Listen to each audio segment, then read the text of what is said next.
Welcome into this week's On the Spot. Thomas Wasson joining me this week as opposed to Kevin Hill. But you know what? We're going to get into things. You touched on Vincent with it a little earlier. We've seen Craig's article, JP's article, talking about this change in the contract market and what's going on there. We're going to look at quite a few different aspects of what's going on in the contract market. We're going to use charts that Michael Vincent actually used this week on LinkedIn. And we're going to talk on carriers are almost on this auto-accept trend. And we look here, we got our first chart. It's the outbound tender volume index and the outbound tender reject index. And they're moving in opposite directions, which just tells me carriers are taking more contracted freight. I mean, look at the rejection index, 5.4%, right? We haven't seen numbers that low since outside of the shutdown in 2020, where we saw record low levels. We'll ignore that because that period was just interesting as a whole. But we're going to go back. I mean, 2019 was the last time we really saw these levels. 2018, carriers were basically on auto accept. And that's kind of what we're seeing here. As the old don't look, just book mentality. Like you said, when we've moved across, look at the difference here. Volumes have somewhat stabilized, but that rejection rate, you're feeling the pressure, you're feeling the heat as a carrier. When we talk about customers, retails, and commodities, when we have these disruptions, it forces these carriers to like take anything and everything. And you get in a scary spot when you show up in a market, you're down 100 loads you got to book. You just go into a panic. And so that's what we're seeing right now is, like you said, put it on cruise control, take everything you can get, and then ask for more. Yeah, it's just hit the accept button and then deal with the issues that come with that. Because, I mean, ultimately, what's a carrier want? They want to keep loaded. That's how they make money, right? If they're having to deadhead, if they're having to just try to figure out, call customers like, hey, we need freight, like, can you work with us, give us volume? Like, it's a very different market now than what it was in the beginning of the year, but even in 2021. I mean, it's, as Craig alluded to, it's this pendulum that's swinging back and forth. It was very heavily on the carrier side. You saw that as evident by high rejection rates, record high spot rates, things like that.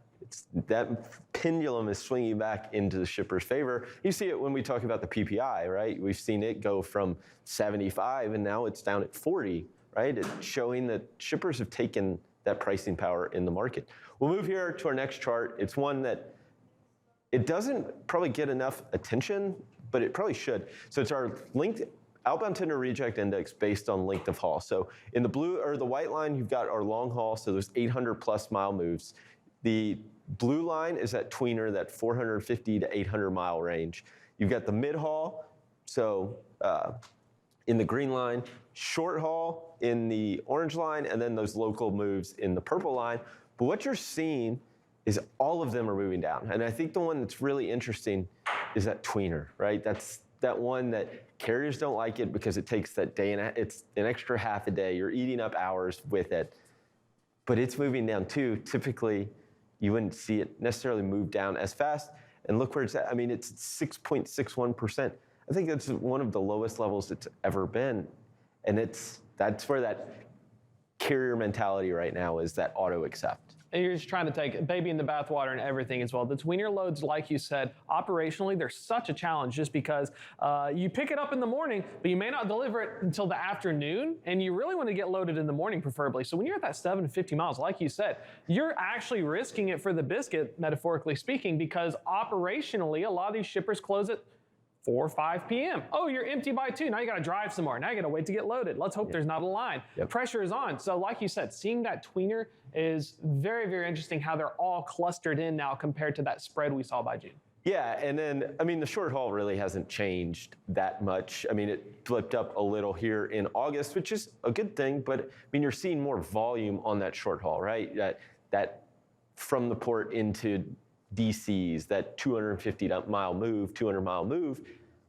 And those are the loads that, yeah, the rate itself may be higher just because it's a shorter length, but you can do multiple in a day. And I think that's the key. But if you're having to deadhead back from a DC to somewhere else to get loaded again, is it really worth it? We'll move here on to our next chart, and it's going to be that contract rate, right? We talked about it yesterday in a carrier update, but we've seen basically all of the increase we saw in contract rates during the first 5 months of the year effectively gone. I mean, you saw here in this green trend line, so from January 1st to June, it was like June 12th, we saw a 6.4% increase in contract rates, right? Equivalent of 18 cents.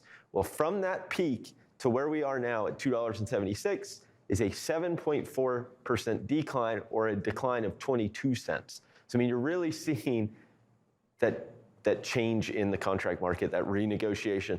We conducted a survey in July.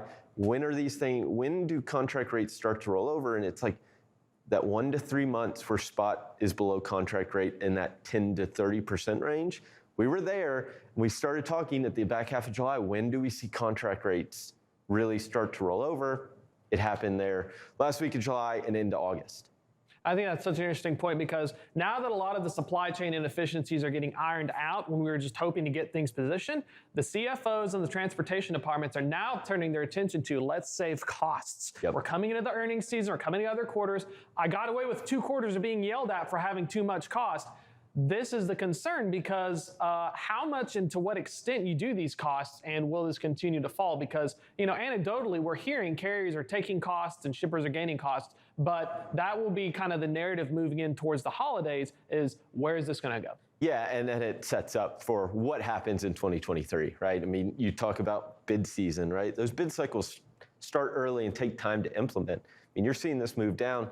Shippers kind of have that positive momentum that they're looking for. You heard Target, we had $1 billion extra in spend for transportation. Well, now you have some momentum on your side that, hey, we can make back some of that excess spend that we had. We'll make it back as contract rates decline. But that does it for this week's On the Spot. Thomas, thank you for joining me. Right now, we'll take a quick break, but we'll be back with more Freight Waves Now.